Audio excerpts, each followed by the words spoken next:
This is the morning brief from the Economic Times.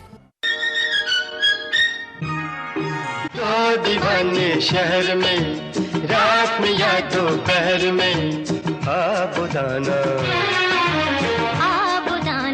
ढूंढते हैं एक आशियाना ढूंढते हैं.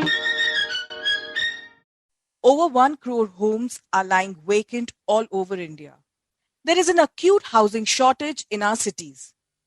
Do you see the paradox in these two statements? If you understand the reason behind this paradox, you are probably a homeowner. Homeowners across the country often choose to lock up properties instead of leasing them out of fear of disputes with tenants. The property rental space in India is unorganized and governed by an act that is 73 years old, the Rent Control Act 1948. Different versions of this act govern different states. The act is archaic, skewed in favor of tenants, and dispute resolution can run into years, if not decades. This property is basically based in Patna, and we have like 7 to 8 tenants who have been there for like last 15-20 years. Apparently, I was just visiting this property after I think 3 years gap with my father, and then suddenly we see these new people in the shop, and we kind of went and we asked them like, who are you kind of, and then they were like, who are you? So my dad is like, hey, I'm the owner of the property. He's like, oh sir, welcome. Actually, this property was lent out to my uncle who has sublet it out to me, and I pay the rent to him. So it's kind of like, shocking and surprising that, without us knowing, he has sublet it to somebody else, and since he has been in that particular property as a tenant for the last 15-20 years, we can't even evict him. So these kind of things have created a lot of trouble in kind of dealing with the tenants. And when they do not abide by the particular terms and conditions of the rental agreement, it's very difficult to evict them out. And the big question, obviously, because of which we have kind of been very apprehensive about lenting any of our new properties to any of the tenants now. We even consulted a lawyer, but what he suggested is, so this would probably unnecessarily result in getting a court stay order, which would probably get dragged in the court for quite some time. So we didn't really wanted to get into a legal kind of recourse because it was kind of complex. That was Mumbai-based banker Vipul Raj talking about his ancestral property and the problems his family is facing. To remove the loopholes in the system, make it more balanced to protect all stakeholders and give the property rental space a formal structure, the Union Cabinet of India has approved the Model Tenancy Act, which will replace the Rent Control Act of 1948. Today, we will give you a lowdown on the salient aspects of the new law, how it affects you, and how it will interact with the existing regulations. From the Economic Times, I'm Rachita Prasad and you are listening to The Morning Brief.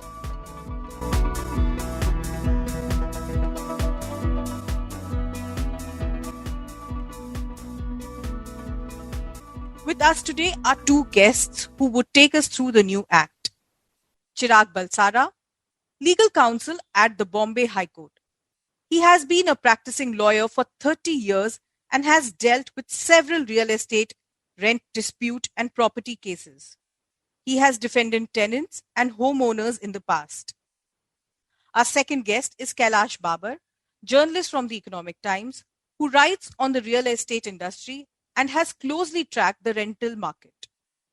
Welcome to the podcast, Cherag and Kailash. Before we get into a discussion on the details of the Model Tenancy Act, Kailash, why don't you tell us what was the trigger for replacing the old act, which has been around for almost 7 decades now? I mean, why now? And what were the triggers for this new act? And who are the parties who get impacted? Rachita, as we know, the demand for housing continues to rise unabated due to rapid urbanization, which is putting strain on urban infrastructure almost in all metropolises. Massive housing shortage, like you mentioned, has been a growing concern for urban planners and policymakers. We all keep hearing about the housing shortage and therefore unaffordable property prices. We have a lot of demand for housing, and the shortage is estimated to be over 20 million houses, mostly in economically weaker sections, low and mid income groups. On the other hand, many of us would be shocked to know that India has over 11 million houses that are lying vacant, unutilized. And mind you, this figure is based on the 2011 census, and the actual number at present could be much higher. While highlighting the housing shortage, the 2015 draft National Urban Rental Housing Policy had stated that this cannot be addressed only by home ownership. Rental housing is a key way to address informality and this shortage. It enables mobility and affordability for low-income segments who may not be able to buy a house. Model Tenancy Act will help in unlocking these vacant houses for renting purposes and will also promote private participation in addressing the housing shortage and also help the government achieving the stated objective of housing for all. This law, if implemented properly, can prove to be a game changer as it balances the rights and responsibilities of both tenants and landlords, helping the rental market get more formalized.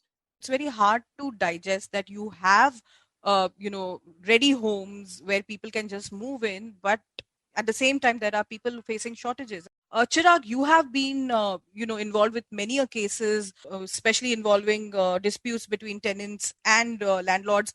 What are the key features of the Model Tenancy Act that you think can actually help streamline those issues? I mean, what has changed from the previous act that so far governs the states? Rachita, this act contemplates the setting up of a rent authority, a rent court, and a rent tribunal.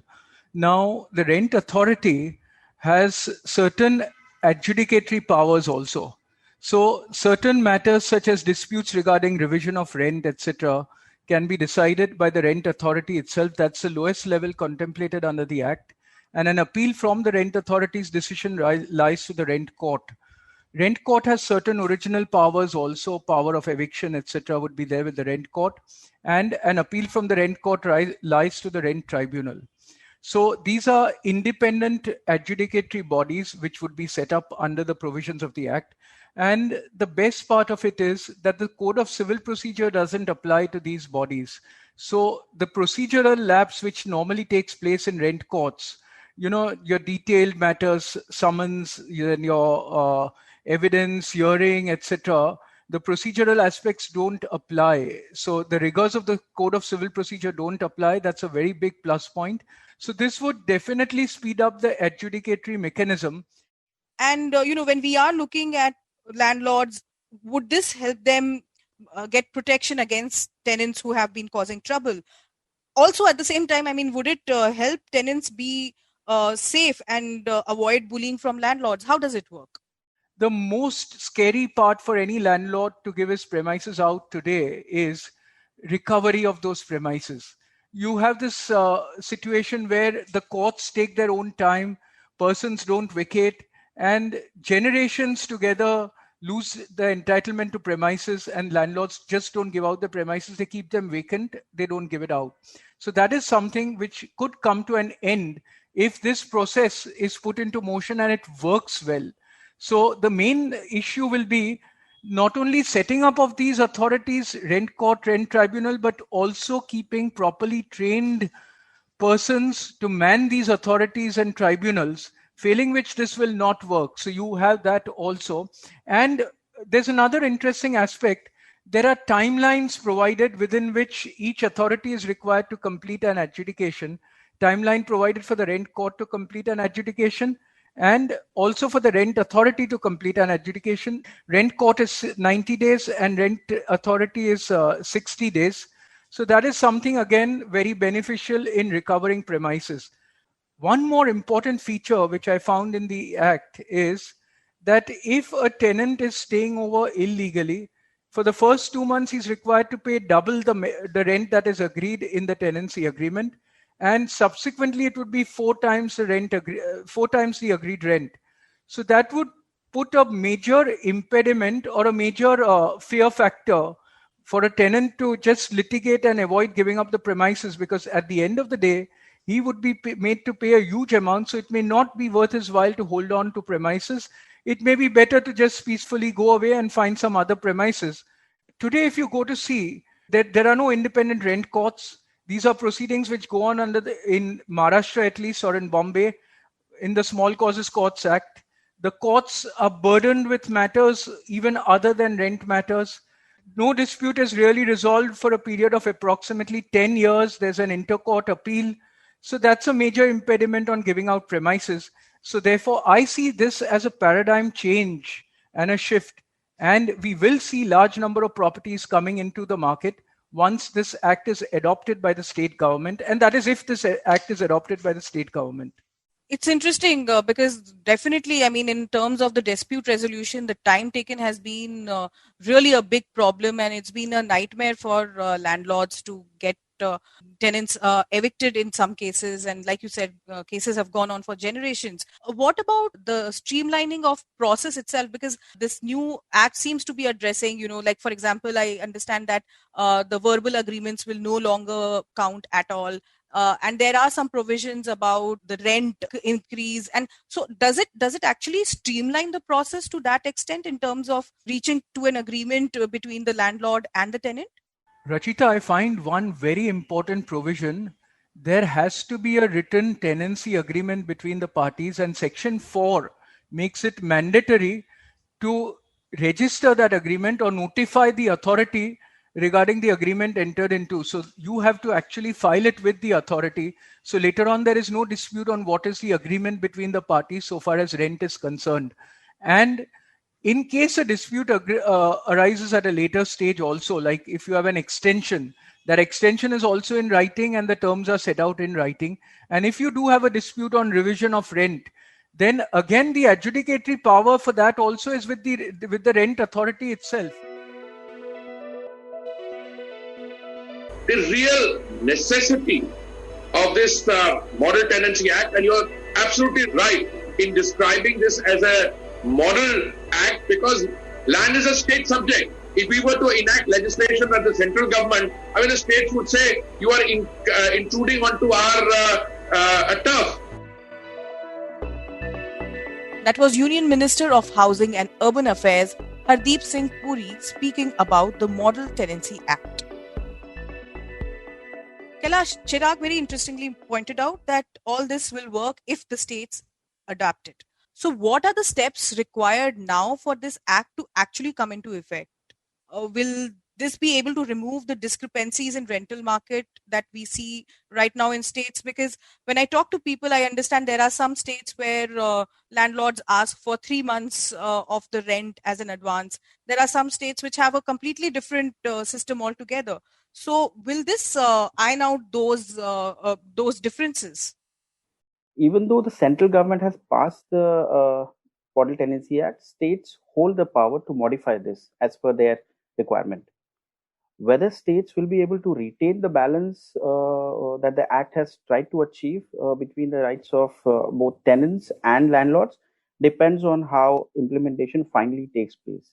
While all states have already made a commitment towards the Model Tenancy Act by signing a memorandum of understanding and have promised to either enact corresponding state laws or align existing rental laws with Model Tenancy Act, there are apprehensions that provisions may be diluted by the time the final shape is determined. So the biggest step is how and when states decide to pick up this act and how they implement it. The impact of this act is also likely to vary depending on the existing regulatory infrastructure around the rental market in each property zone. For example, Mumbai and surrounding areas may not see a significant impact as it already has a fairly robust rental environment with transparent practices and an effective regulatory mechanism. But property markets like, say, Gurgaon, where not many rental agreements are recorded or registered, they are likely to experience a major impact as because of this very reason. But of course, it seems Mumbai may be an exception if we look at the anecdotal evidence. Kailash, I wanted to understand something else from you. Implementing this act could be politically sensitive. There have been attempts to repeal the local rent laws in the past, and it has not really worked out, especially in high value markets. For instance, if you look at South Mumbai, where old properties in prime locations have been occupied by tenants for decades, and that too at negligible rent. In fact, many of them are subletting it. Do you see reluctance in taking extreme steps when it comes to some state governments? I mean, since it is a political issue, would you expect some states to drag their feet in implementing it? Certainly, Rachita, implementing these kind of regulations is a political decision as it affects large number of people and their interest. So vote bank is getting affected. Repeal of local rent control acts has been a politically sensitive issue in cities with high value rent markets, such as, especially like you mentioned, South Mumbai, Central Mumbai, where old properties in prime locations have been occupied for years altogether by tenants at very negligible sort of rent. The Model Act has been in the making since 2005, and this very reason has held it back, from implementation. Or the Model Act already states that it will be a prospective law in nature and will affect tenancy agreements once the act gets implemented in the state. There is no rental ceiling under the in this new Model Tenancy Act. So at present, in many old properties let out under archaic rent control acts, such ceilings have left landlords stuck with outdated rent amounts. The actual implementation may face resistance from such tenants as they believe any such change will result in massive hike in rentals for them, and this will make their eviction from the premises easier.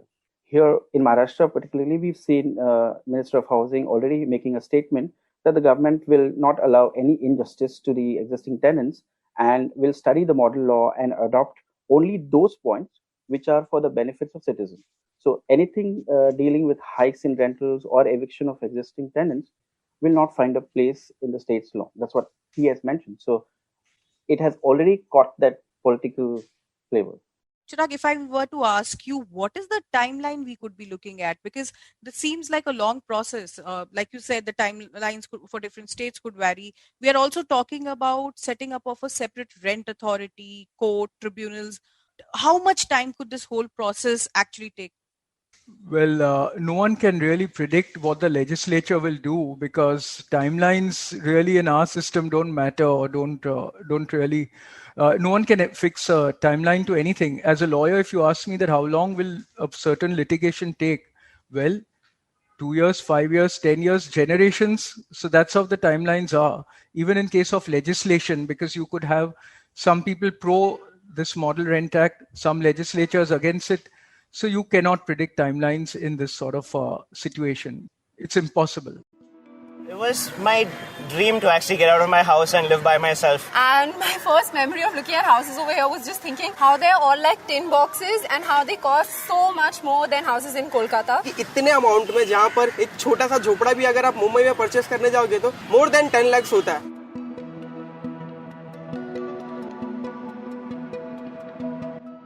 Tenants have also had their own share of problems. With us right now is Ashna Joshi, a communication expert who moved from Delhi to Mumbai and had faced issues in renting an apartment. Ashna, can you share your story with us? Okay, so this was the first time I was moving out of my house and was going into rent place. So it's like one of the milestones that everybody is really excited about and really proud of, and so was I. So from Delhi, I was shifting to Bombay, and everybody knows the housing situation in Bombay is close to a nightmare. But fortunately, we found a really decent place, a little in the suburbs, in the outskirts of Bombay. And we met the landlord, and we had a great relation with him. And we were pretty much pally with him, and there were no issues at all. So basically, the problem started when we decided to get out of the house, and I wanted to shift back to Delhi. I had kept the house in a really good condition. I think better than what I would have kept if it would have been my house as well, considering it was a rented property and I was liable for something. 2 or 3 days before we had given the date that we'll be moving out on this day, the landlord decided to pay a visit in order to just get a check on how things are and if everything is in the proper condition or not. So we had a great conversation, and he was very much happy with the way we had kept the house. Everything was prim and proper. Everything was top notch. There was just a little problem that the walls have started dampening a little, and there were cracks on it, which is something that I think is not in our control, considering how houses in Bombay actually are and how damps and cracks are a really common thing there, considering the amount of rain and how they are built and everything. And at that moment, when we were speaking to him face to face, he seemed pretty okay with it and he understood the situation. So 2 to 3 days down the line, when we asked him for the deposit back, he started creating issues and problems, saying that the wall, which had damp and cracks to it, and he was saying that is something that is our fault, which actually is not true because that is something that is not in our control, right? So he started sending us a lot of messages, and he also contacted my mother, who signed the lease with me, saying that we betrayed his trust. So it was like a 1 month long battle that we had to keep on going. We just had to keep communicating with him. So one fine day he just texted us saying that, okay, fine, I'll give you back the money, but we'll be cutting some amount. And it was some 15,000 that he cut from our deposit, which is a huge amount. And somewhere we feel like he wanted to do that so he can paint the house before the new tenant moves in. But yeah, we never got the money back. We couldn't fight a legal battle, considering it's like literally very painful to do that. And we also thought that there would nobody who would hear our side of the story.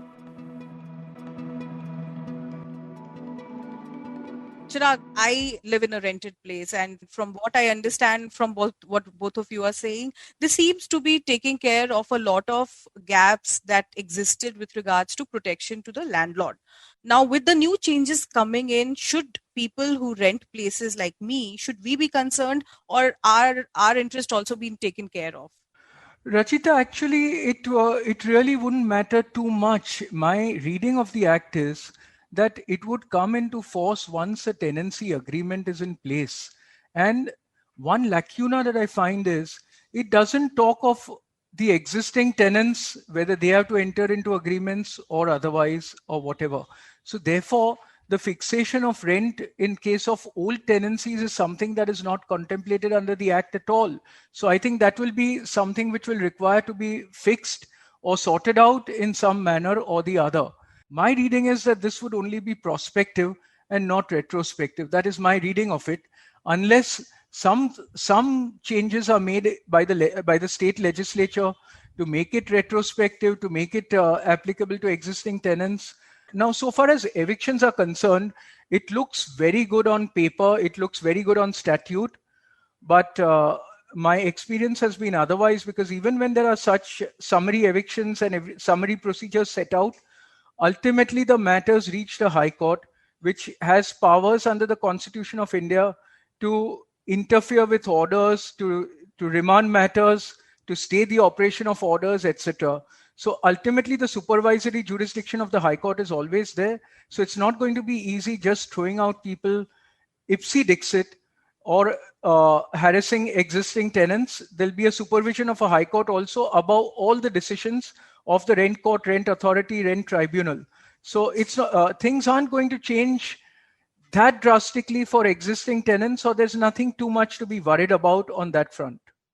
Okay, that sounds a little comforting, because suddenly things would not change. So that's a good takeaway for tenants like me. But you have been handling many dispute cases regarding rental properties in the past. What are typically the key issues for these disputes? I mean, I'm sure there are unique problems as well, but what would be the majority of the problem that lead to disputes? And on that front, do you think that this act will kind of cover those disputes properly, or are there loopholes that landlords and tenants can still take advantage of? Well, as I see it, the loopholes are sought to be considerably plugged, because once you have a written agreement, the scope of dispute becomes very limited, very limited. And today, if you see, majority of the disputes arise on account of there being nothing in writing. You're governed by statute, then there are violations alleged, etc. Nothing concrete. Here you have a written agreement, so the scope of a dispute is considerably narrowed down. Kailash, will this act coming into play have any bearing on security deposit or rent or the kind of increments we see going ahead? Chirag, of course, is saying that there is a gap there that needs to be filled. But do you think it could have any kind of correction in rent increases in big cities, or does it not really cover that aspect? In the Model Act, the security deposit is prescribed as equivalent to, say, 2 months' rent in the case of residential properties and 6 months for non-residential. While the Model Act proposes this limit, it's only indicative and it is not mandatory for both the parties to stick to this. Say in Bangalore and Chennai, security deposit can be 6 to 10 months. In Pune and Delhi, it could be 3 to 4 months. While the Model Act is trying to bring in a standard or a parity for the security deposit, it's not guaranteed, as it's just a model and each state will adapt it depending on their requirements there. Also, it's a contract between two parties, so tenant and landlord will also take a call on what their requirement and what suits them. The states will have primary jurisdiction for this, and then the landlord and tenants who will determine it. While there is no financial ceiling to determine the value of increased rent, the landlord is not allowed to revise the rent arbitrarily. The property owner is expected to notify the tenant 3 months prior to revising the rent. So he has to inform him and give a proper notice. Given that all the rental agreements are expected to be registered, the market is expected to be transparent, and rental value is also likely to be driven by the prevailing market. So, Kailash, this Model Tenancy Act, it seems like the government is trying to institutionalize the rental housing space with it. This space has so far been unorganized, and returns from real estate investments have remained low so far. Can this new act give it the formal structure that it requires? Can this boost investments in the sector? How are investors looking at it? See, the act, if implemented in letter and spirit, will encourage the private sector to develop housing projects for rental purpose and also bring a huge stock of vacant flats in the rental market. The proposed model law will be instrumental in, like you mentioned, institutionalizing rental housing that has largely remained unorganized in the country. Formal rental housing, with the introduction of legal framework as proposed, will help in large purpose built rental stock, which can also attract institutional investments. Aimed at increasing the confidence of landlords to rent out their vacant properties, this Model Act may push NRI investments also in this segment. For an NRI investment, it is a great assurance that the tenant of the property is bound by legal terms. Further, the Act defines a timeline within which the rental disputes, like Cherag mentioned, needs to be resolved. That's a kind of good assurance for property owners. The new law also calls for a digital platform where tenancy agreements need to be submitted to the rent authority in future. Digital infrastructure is more convenient and brings an added level of transparency for institutional investors who are looking at this market. With the rental market turning more organized, institutional service providers are also likely to come into the picture to address the market needs. And this will further strengthen the organized rental housing, such as, say, student housing, co-living segment in the country. Co-living and student housing, co-working, we've seen, offer rental yields of over 5 to 7%, a significant step up from what we see in usual tenancy of, they provide a yield of, say, 2-3% hardly at national average. This has potential to transform the rental yields as well, because everything is getting organized, formalized, and systems are getting transparent. Totally makes sense. I mean, obviously, this is a story in making.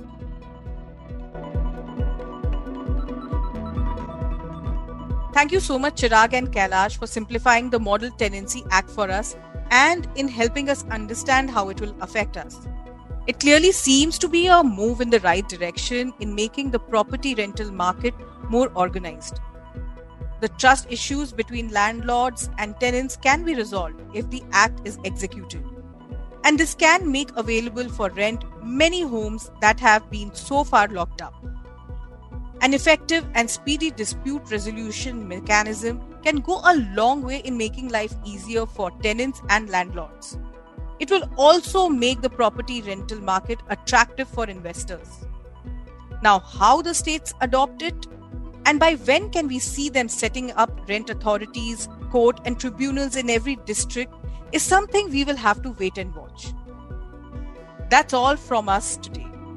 I'm Rachita Prasad and you've been listening to The Morning Brief. This episode was edited and coordinated by Anjali Venugopalan. I hope you enjoyed listening to this episode. We look forward to your feedback. Write to us at themorningbreef@timesgroup.com. And if you did like this episode, do share it on social media. The Morning Brief airs every Tuesday, Thursday and Friday. Thanks for listening to us. Have a great day.